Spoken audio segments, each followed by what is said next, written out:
Di antara dalil yang menunjukkan bahwa Allah itu ada tanpa tempat, satu dari Al-Quran, wallahu ghaniyun 'anil 'alamin. Allah tidak butuh pada alam. Sebagaimana kita ketahui bahwa alam adalah masih Allah, berarti Allah tidak butuh pada selain zatnya sendiri. Yang kedua, hadis sahih yang diriwayatkan oleh Imam Bukhari, kana Allahu walam yakun syai'un ghairuhu. Allah wujud sebelum yang lainnya wujud. Oleh karenanya Sayyidina Ali dalam satu makalahnya diriwayatkan oleh Imam Abu Mansur Al-Baghdadi berkata, kan Allahu ala makan wa huwa al-ana ala ma alaihi kana. Allah ada sebelum tempat ada, dan sekarang Allah sebagaimana dahulu kala. Kalau dulu tidak bertempat, sekarang pun tidak bertempat. Dalam satu hadis diriwayatkan oleh Imam Al-Baihaqi dalam kitabnya Asma wa Sifat, Kanjeng Nabi dawuh, anta az-zahiru falaisa fawqaka syai' wa antal batin falaisa dunaka syai'. Engkau Allah adalah zat yang maha zahir, di atasmu tidak ada sesuatu. Engkau Allah zat yang batin, tidak ada di bawahmu sesuatu. Ketika di atas dan di bawah tidak ada sesuatu, maka Allah tidak berada di tempat. Dan dari ini ada disesahkan dialog antara Imam Abu Hanifah dan orang Dahriyah. Orang Dahriyah adalah orang yang mengingkari wujudnya Allah Subhanahu wa Ta'ala atau Sang Pencipta. Sebagaimana kita ketahui, Imam Abu Hanifah adalah ulama salaf, dan sebaik-baik apa yang kita ikuti adalah mengikuti ulama salaf. Dan Imam Abu Hanifah adalah orang yang dimaksud dalam hadisnya Rasulullah, laukanal imanu inda suraya lanalahu rijalun min haula. Andaikan iman itu berada di bintang Suraya, niscaya akan digapai oleh laki-laki dari Persia.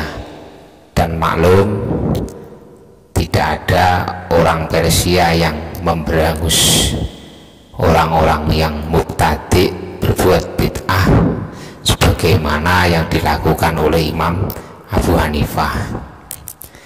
Pada masanya Imam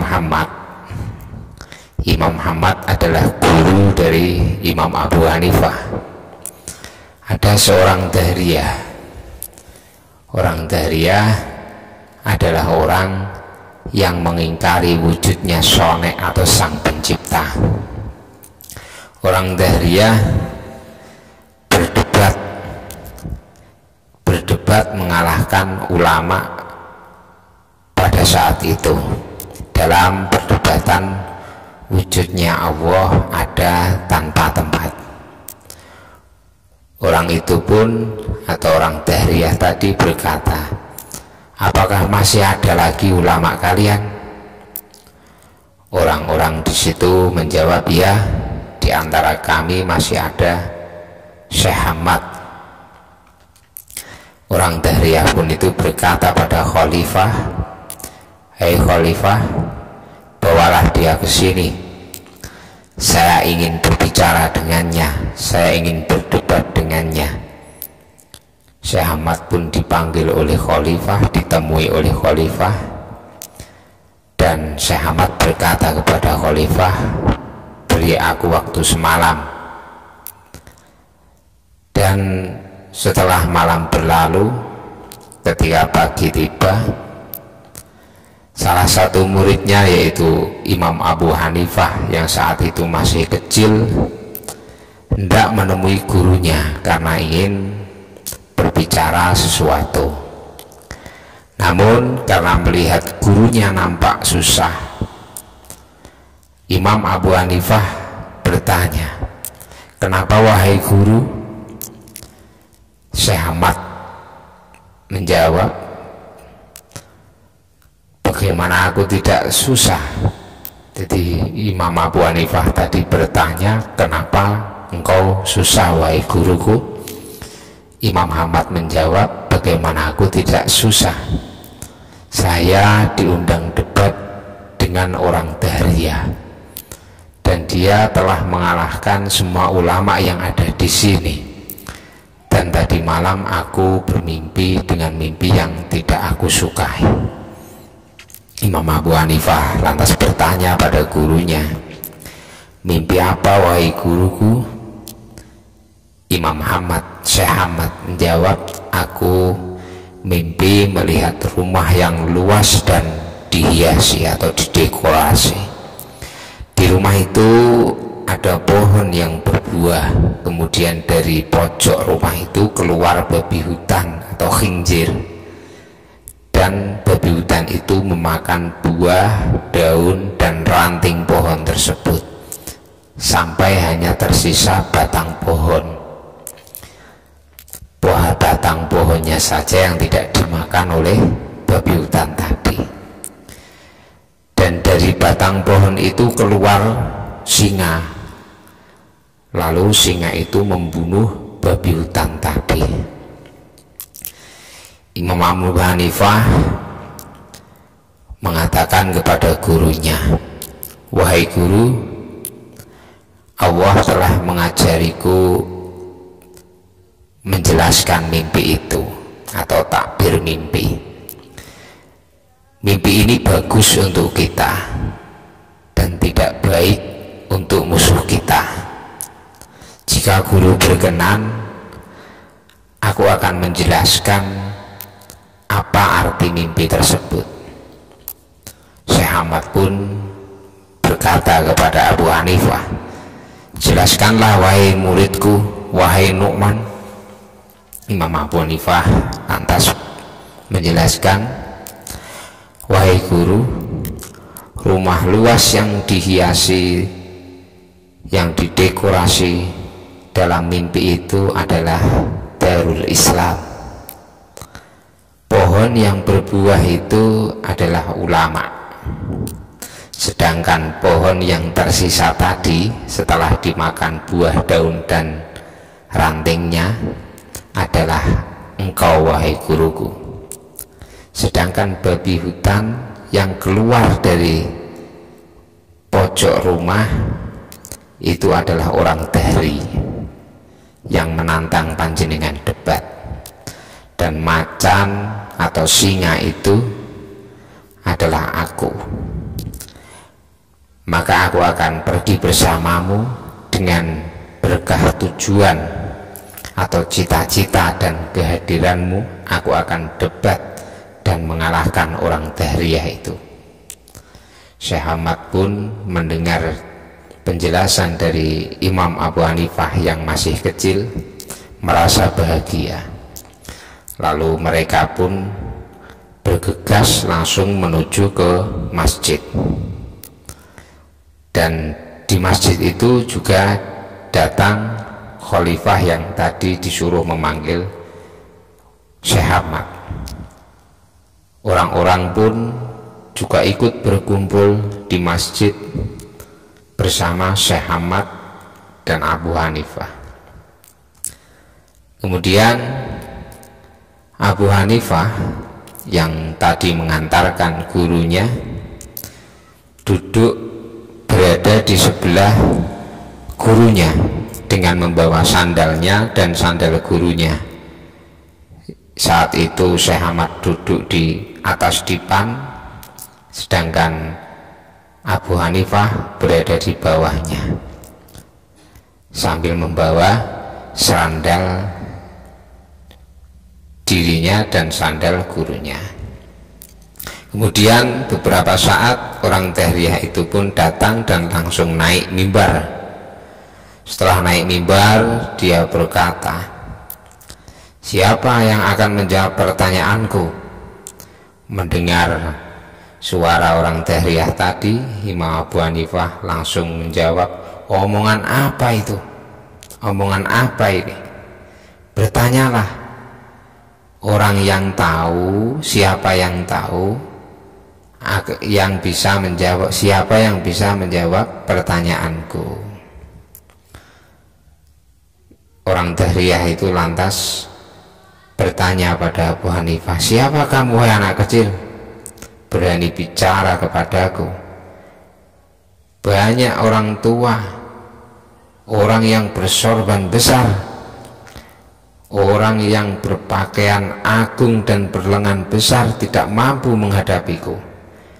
Bagaimana mungkin kamu yang kecil dan hina berani berbicara kepadaku?" Lantas Imam Abu Hanifah berkata kepada orang Dahriyah tadi, "Allah tidak meletakkan kemuliaan dan kehormatan dalam sorban besar dan pakaian kebesaran, tapi Allah meletakkannya pada ulama." Orang Dahriyah mendengar jawaban dari Abu Hanifah lantas kaget dan berkata pada Abu Hanifah, "Apa kamu bisa menjawab pertanyaanku?" Imam Abu Hanifah menjawab, "Ya, aku akan menjawab pertanyaanmu dengan pertolongan Allah. Silahkan." Kemudian orang Dahriyah tadi berkata, "Apa benar kamu akan menjawab pertanyaanku?" Imam Abu Hanifah menjawab, "Ya, saya akan menjawab." "Oke, saya bertanya padamu, halillahu maujudun? Apakah Allah itu wujud?" Imam Abu Hanifah menjawab, "Ya." Orang Dahriyah tadi bertanya lagi, "Aina huwa? Di mana Allah?" Imam Abu Hanifah menjawab, "La makana lahu." Allah tidak bertempat, tidak ada tempat bagi Allah. Orang Dahriyah tadi bertanya lagi, "Wa kaifa yakunu maujudun la makanalah?" Bagaimana bisa ada tapi kok tidak bertempat? Qala li hadza dalilun fi badanika. Imam Abu Hanifah menjawab, "Ada dalil, ada yang menunjukkan di dalam tubuhmu." Lalu orang Dahriyah tadi kaget, "Ma huwa? Apa itu?" Imam Abu Hanifah berkata pada Dahriyah tadi, "Hal fi jasadika ruh? Apakah kamu memiliki ruh? Ada ruh dalam tubuhmu?" Orang Dahriyah tadi menjawab, "Ya, ada." Lalu Imam Abu Hanifah bertanya lagi, "Aina ruhuka? Di mana rohmu? Fi ra'sika am fi batnika am fi rijlika? Tepatnya di kepalamu, di perutmu, atau di kakimu?"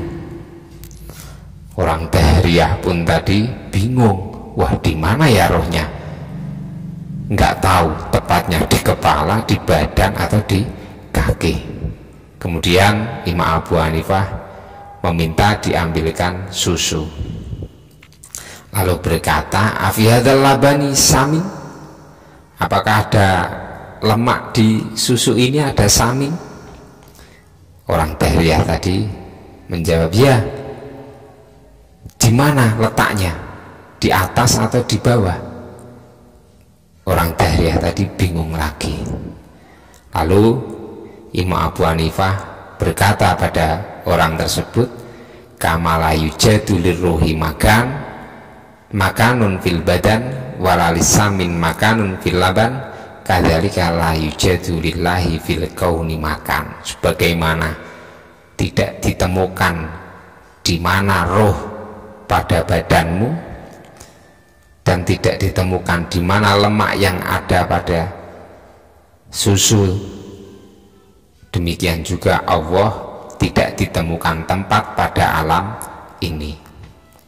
Kemudian orang Dahriyah tadi berkata, fama kana qablallah wa ma ba'dahu. Bertanya, lalu sebelum Allah itu apa dan setelah Allah itu apa? Imam Abu Hanifah menjawab, la syai'a qablahu wa la syai'a ba'dahu. Tidak ada apapun sebelum Allah dan tidak ada apapun setelah Allah, karena Allah itu azali dan abadi, ada tanpa permulaan dan akhir tiada akhir. Lalu orang Dahriyah tadi bertanya pada Abu Hanifah, kaifa yatasawwaru mawjudun la syai'a qablahu wa la syai'a ba'dahu. Bagaimana bisa digambarkan ada tapi sebelumnya tidak ada dan tidak ada setelahnya? Bagaimana gambarannya? Qala lihadza dalilun fi badanika aidan. Imam Abu Hanifah menjawab dengan tegas, itu juga ada dalil, ada yang menunjukkan pada tubuhmu lagi. Fama huwa? Dia bertanya, apa itu? Imam Abu Hanifah menjawab, fama qabla ibhamika wa ma ba'da khinsiruka. Apa yang ada sebelum jari jempolmu, jari manismu, dan apa yang ada setelah jari kelingkingmu? Kemudian orang Dahri tadi bingung, la syai'a qabla ibhami wa la syai'a ba'da khinsiri. Sebelum jempolku ya tidak ada, setelah jari kelingkingku juga tidak ada. Qala fakadzalika Allahu la syai'a qablahu wa la syai'a ba'dahu. Demikian juga Allah, tidak ada sesuatu sebelumnya dan setelahnya. Lalu orang Dahriyah tadi berkata, bagiat masalah tun wahidah, masih tersisa satu masalah. Imam Abu Hanifah berkata, ujibu anda, aku akan menjawab insya Allah. Qala masya'nullah al-an.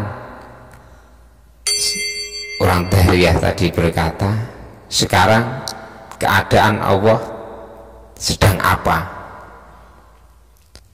Qala, Imam Abu Hanifah berkata pada orang Dahriyah tadi, innaka akastal amro, kamu membalik perkara. Yang bagi ayakunal mujibu fauqal mimbar, sebaiknya yang menjawab itu berada di atas mimbar, bukan yang di bawah. Wasailu tahtal mimbar, dan seharusnya yang bertanya itu berada di bawah. Faujibu su'alaka, maka aku akan menjawab pertanyaanmu. In nazalta, jika kamu mau turun. Fanazalat dari wasa'ida Abu Hanifah alal mimbar. Kemudian orang Dahriyah tadi turun, Imam Abu Hanifah naik ke atas mimbar. Falamat jalasa alaihi sa'alahu fa'ajabahu.